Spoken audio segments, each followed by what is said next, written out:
The month began with a return to Rye Harbour. I went out with a simple idea in mind, to see how the December sun would fall behind the Mary Stamford lifeboat house, with Cliff End and the High Weald running inland. This is as far south as the sun will set at this time of year, so it was mainly an observation trip checking the alignment for future visits. The afternoon swung between rain, sunshine and rainbows, with strong winds pushing the clouds across the bay. For a few moments, the light broke through and lit the whole sky with colour. A good start to December and a reminder why Rye Harbour is always worth the drive. I went back to the Mary Stamford lifeboat house, this time walking in from Winchelsea Beach to try a December full moonrise. The idea was the lifeboat memorial and wide open shingle as foreground with the moon lifting behind. In the end, thick cloud rolled in, the wind picked up and the moon never showed. With December bringing weeks of rain, strong winds, cold and overcast skies, I headed back into Beckley Woods on the High Weald.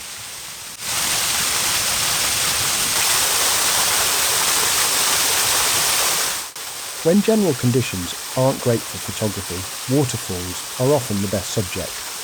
I'd found several small falls here earlier in the year, but everything was completely dry back then.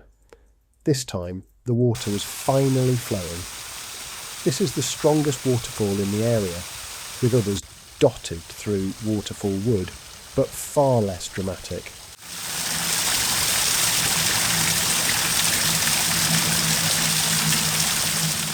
It was wet, muddy, but not much wind, with steaming lenses and focusing issues, but the conditions were finally right. December's wet, overcast weather kept pushing me back towards waterfalls, so I returned to the Dallington stream as it runs through Dallington Forest and across the slopes of Brightling Down.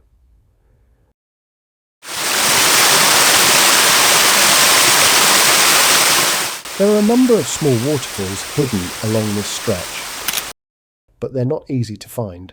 Most sit just off the main paths, down steep, muddy and slippery banks.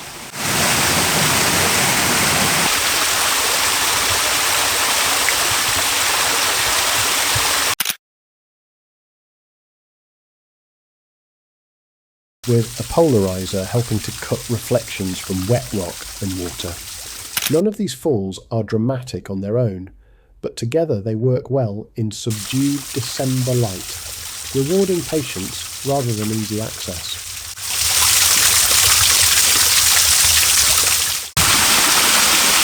The next walk took me into High Weald Woodland near Beckley.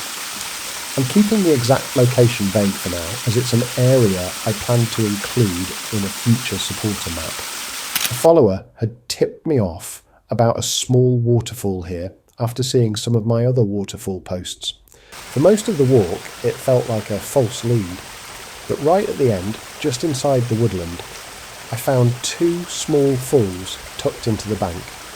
A tripod, polarizer and Wellington boots were essential, but it turned out to be a quiet little gem worth the effort.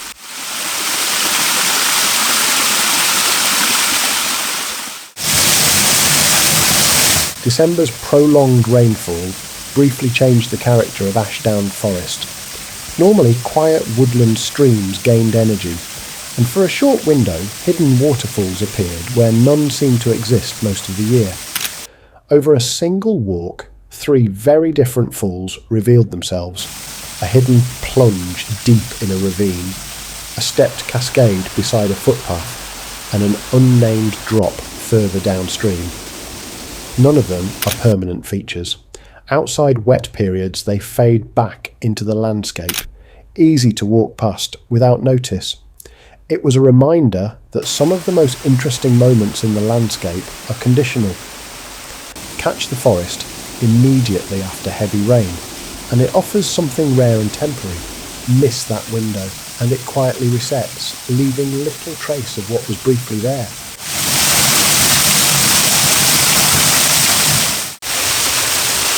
Next trip, I headed to Crowhurst after some feedback on social media suggested there were waterfalls worth looking for in the area. I did find the first one, but it sat at the bottom of a pond with too many distractions and no clean access. Without stepping into the plunge pool, still it was good to locate something new. I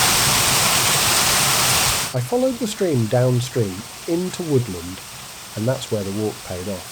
Deep in the trees, I found a much better waterfall, tucked away in a sheltered ravine.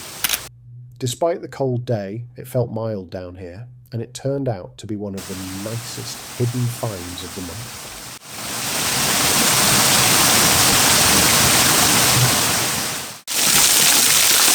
I'd visited this waterfall in Burgh Wood before, while scouting for spring bluebells.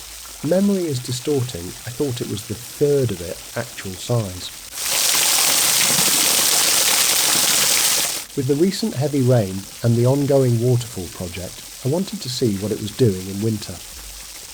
This is the largest waterfall I've found so far in the High Weald.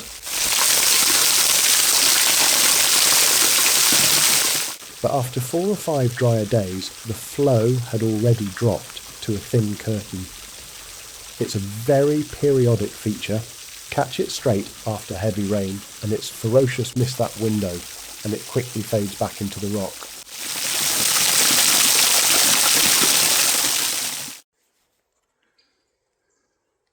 I did a scouting walk around Brightling after hearing there might be a waterfall near Oxleys Green, but details were vague. I followed sections of the Glottenham stream first, then looped back through Oxleys Green and down towards the mill pond near Socknish Manor. After around 12 kilometres, I came away empty-handed. No waterfalls and no photos. Still, it was a useful day. Good exercise, plenty of footage along the streams, and a lot of ground covered that doesn't need repeating. The final shoot of 2025 was on New Year's Eve at Beachy Head. I wanted to watch how the winter sun lines up from this viewpoint with the chalk cliff edge leading down to the lighthouse and out towards the horizon. It was a technically awkward scene. I had to bracket for the sky and shadows, and with the long exposure it became more about masking than HDR. There's plenty I'd change next time, especially with tide and conditions, but this was really an observation shoot, logging the alignment, the light and the problems, ready to return under better circumstances. A fitting way to close out December and the year.